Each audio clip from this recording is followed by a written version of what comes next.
우리에게 주시는 하나님의 말씀은 구약성경 하박국 3장 17절에서 19절까지의 말씀입니다. 이는 하나님의 말씀입니다. 비록 무화과 나무가 무성하지 못하며 포도나무에 열매가 없으며 감람나무에 소출이 없으며 밭에 먹을 것이 없으며 우리의 양이 없으며 외양간에 소가 없을지라도 나는 여호와로 말미암아 즐거워하며 나의 구원의 하나님으로 말미암아 기뻐하리로다. 주 여호와는 나의 힘이시라. 나의 발을 사슴과 같게 하사 나를 나의 높은 곳으로 다니게 하시리로다. 이 노래는 지혜하는 사람을 위하여 내 수금에 맞춘 것이니라. 아멘.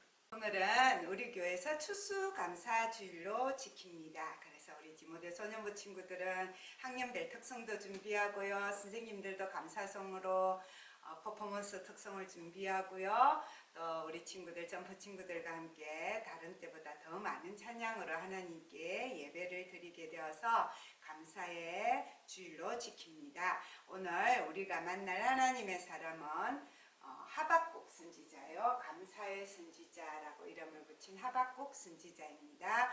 우리가 지난주에 말라기 선지자, 구약의 제일 마지막 선지자를 우리가 배웠지만은 다시 그 이전 시대로 돌아가서 예레미야가 말씀을 전하던 비슷한 시기예요. 그때는 언제냐? 유다 나라, 남유다 나라가 망하기 전이에요. 망하기 전에 예레미야보다 조금 더 앞서서 하나님의 말씀을 받고 하나님의 말씀을 전했던 선지자가 우리 오늘 배우는 하박국 선지자가 되겠습니다. 이름이요, 우리나라 말로 호박국하고 비슷하죠. 목사님은 맨날 하박국 보면 호박국이 생각이 나지만 우리 이스라엘 나라 말로 하박국은 껴안는 사람이다 라는 뜻을 가지고 있어요. 어떤 의심과 어떤 불안과 어떤 고난과 어떤 원수라도 껴안아서 감사할 수 있는 사람, 그 사람이라는 뜻으로 우리가 이해하고 하박국의 이름을 기억하면 좋겠습니다. 우리 옆에 친구, 옆에 부모님 계시면 우리 한번 껴안아줄까요? 껴안아보세요. 그러면 여러분의 이름은 뭐가 된다고요? 하박국, 껴안는 사람이에요. 하박국은 하나님 앞에 기도할 때마다 왜 하나님, 왜 이런 일이 일어납니까? 왜 세상이 이렇게 악합니까? 왜 이렇게 악한 사람들이 많은데 하나님은 바로 하나님의 말씀대로 심판하지 않습니까? 왜 이 세상의 악을 그대로 두고 보십니까? 라는 질문을 하나님께 드렸어요. 그랬더니 하나님이 대답이, 싸납고 성급한 이 백성 땅이 넓은 곳으로 다니면서 자기 소유가 아닌 거처를 점령하는 갈대아 사람. 갈대아가 뭐냐면 땅 이름이에요. 갈대아 땅에서 생긴 큰 나라가 바로 바벨론이에요. 바벨론이라는 나라를 갈대아 일으켜서 하나님의 말씀대로 살지 않는 남유다 백성을 심판할 거다. 악을 심판할 거다. 그렇게 대답을 하시니까 이 하박국이 놀래갖고 다시 묻는 거야. 왜? 하나님, 이게 무슨 말씀이에요? 왜 우리나라 백성보다 하나님을 알지 못하는 이방 나라, 바벨론, 더 악한 나라 사람을 사용해서 심판을 하시느냐? 하나님, 나 도무지 하나님의 정의를, 하나님의 공의를 이해할 수가 없습니다. 그러니까 때가 있어서 하는 일이야. 정한 때가 있어서 하는 일이야. 바벨론의 심판의 때도 반드시 속히 이를 것이다. 그러니까 너는 네 계산과 네 생각으로 하나님 응답이 왜 빨리 안 되죠? 하나님 심판할 거 심판하고 상 줄 거 상 주고 하면 좋겠는데 라고 네가 생각하는 그 때가 더딜지라도 어떡하라고요? 기다려라. 하나님의 때가 되면 하나님의 말씀은 반드시 이루어진다. 응답된다. 기도 잊지 마라. 그때까지 기도해라 라고 말씀해 주셔요. 그래서 이 우리 하박국 선지자가 전한 하나님의 말씀은 3장밖에 없는 짧은 말씀인데 그 말씀 속에서 우리 하나님이 어떤 분인지를 굉장히 많이 가르쳐 주세요. 하박국이 하나님이 어떤 분인지, 하나님이 하시는 일이 무엇인지, 왜 세상에 이런 일들이 일어나는지 질문을 했기 때문에 하나님은 어떻게 됐냐? 정확하게 만난다. 정확하게. 그래서 우리 하나님이 어떤 분이라고 하박국이 우리 가르쳐 주느냐면 하나님은 거룩하신 하나님, 우리가 죄를 짓는 거지 하나님은 거룩하신 하나님이야. 그리고 우리의 믿음이 흔들리고 세상이 흔들리는 것이지 하나님은 흔들리지 않는 든든한 반석, 큰 바위와 같은 분이야. 그리고 세상의 나라들은 망했다가 부흥했다가 그렇게 계속해서 큰 나라 작은 나라 망하는 나라 흥하는 나라가 생기지만 모든 세상 나라의 주인은 우리 하나님이시야.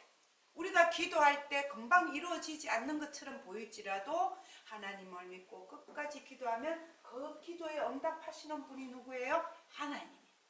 우리 백성을, 하나님의 백성을 하나님께 돌아와서 말씀대로 살려고 회개하는 백성을 누가 구원하셔요? 우리 하나님이 구원해 주셔.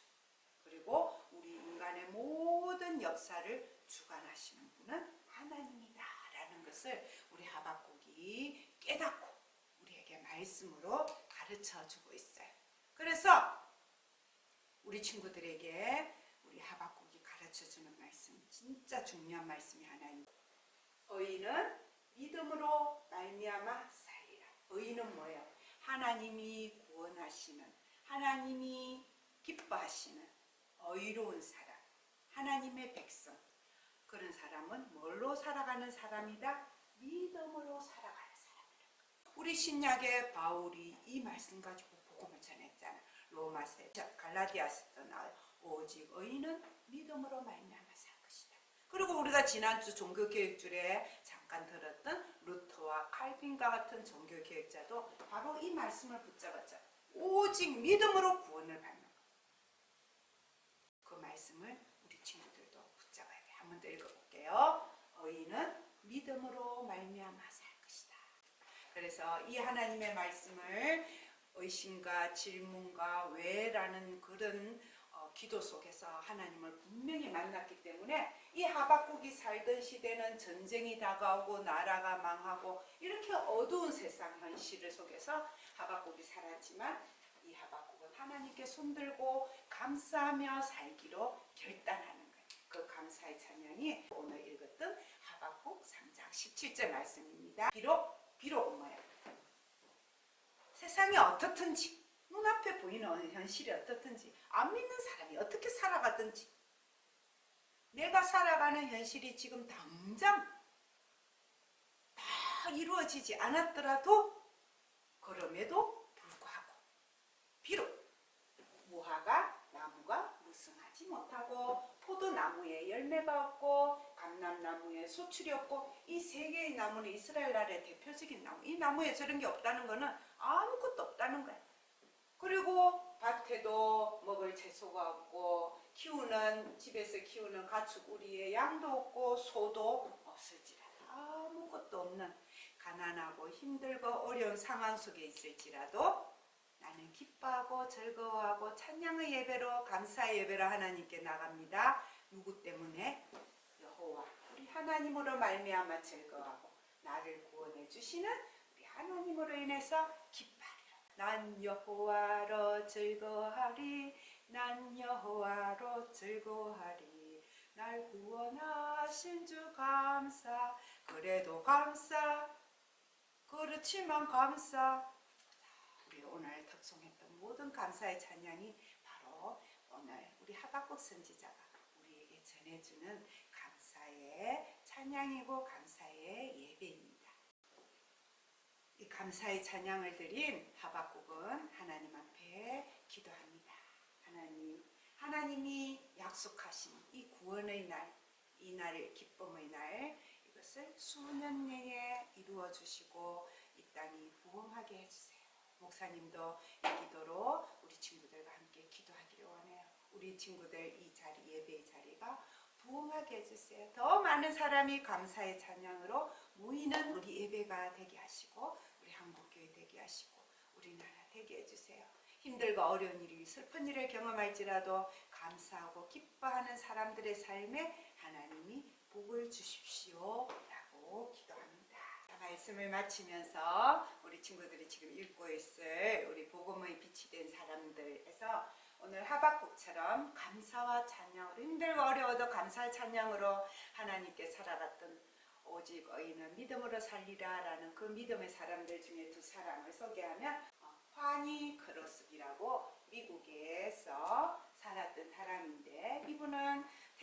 해서 며칠 안 돼가지고 눈병을 앓았는데 치료를 잘못해서 그만 맹인이 되고 말았어요. 이 하니 크로스비는 평생에 예수님을 만나고 난 다음에 8,000곡이 넘는 많은 감사의 찬양을 남겼고 찬송가에 보다 많이 들어가 있는 대단히 영감 있는 믿음의 감사의 찬양들을 많이 남겼는데요. 이 하니 크로스비가 8살 때 쓴 시예요. 8살 꼬마가 정말 다니엘과 같은 결단을, 내가 맹인이라고 해서 한숨 짓고 슬퍼하고 답답해하면서 이 세상은 살지 않겠다. 만족하고 감사하면서 살겠다. 즐겁게 살겠다라고 결심했고요. 나중에 이분이 찬양을 지어서 그렇게 무디라는 분하고 부엉이에 다니면서 간증을 할 때 마치고 어떤 분이 물었다는 거예요. 아유, 이렇게 대단히 재능 있는 분인데 하나님께서 눈만 보이게 해주셨으면 얼마나 더 이 세상에서 좋은 일 많이 하셨을까. 그러니까 뭐라고 대답하냐면은 아닙니다. 저는 만약에 다시 태어난다면은 하나님께 다시 맹인으로 태어나게 해달라고 하나님께 구할 것 같습니다. 왜냐하면 천국에 가서 눈 떴어. 완전한 몸이 되어서 보게 되는 첫 번째 얼굴이 바로 내가 사랑하는 예수님 얼굴이 세상에서 제일 먼저 보는 얼굴이 될 거기 때문입니다. 너무너무 대단한 신앙이 아니에요. 너무너무 대단한 신앙이죠. 두 번째는요, 우리나라 사람이에요. 손양은 목사님. 이분은 나병 환자 애암원교회에서 목사님이 되셨는데 그곳에서 아주 슬픈 일을 겪어요. 아들 둘이가 공산주의 친구들 때문에 총에 맞아서 하루에 죽게 되거든요. 우리 지난주에 우리나라에 슬픈 일이 생겼잖아요. 옛날에 세월호도 그렇고 이번에도 그렇고 날마다 세상에는 그런 큰 사건이 아니라도 슬픔의 일들이 우리 삶 속에서 찾아올 수밖에 없는데 우리 부모님들은 우리 자녀들의 건강과 자녀들의 행복을 제일 기뻐하는데 그 자녀가 한순간에 죽는다는 것은 너무너무 힘들고 고통스러운 일인데 그 장례식장에서 하나님께 감사의 설교를 했어요. 한두 가지도 아니고 9가지나 되는 감사. 우리 친구들 집에 가서 읽어보면 그 9가지 감사가 다 나오는데요. 그 중에 목사님이 3개를 적어놨어요. 3남 3녀 중에서 가장 아름다운 2 아들을 바치게 하시니 감사합니다. 미국 유학 가려고 준비하다가 더 좋은 천국에 갔으니 감사합니다. 2 아들을 총살한 원수를 회개시켜서 내 아들 삼고자 하는 사랑의 마음도 주셔서 감사합니다. 실제로 이 손양원 목사님은 이 2 아들을 죽인 원수 같은 그 친구를 나중에 자기 양아들로 삼아서 공부를 시키고 훌륭한 어른으로 만들었어요. 이런 마음이 어디서 오겠어요? 오직 믿음에서요. 오직 하나님만 바라보는 그 믿음이 있기 때문에 세상의 것 바라보지 아니하고 세상의 것을 어떤 상황 속에도 하나님께 감사하고 천국을 바라보는 소망 가지고 예수님처럼 사랑하는 사람으로 살게 하는 힘이 되는 겁니다. 이 감사의 힘을 가지고 우리 친구들도 승리하는 하나님의 사람 되기 바랍니다.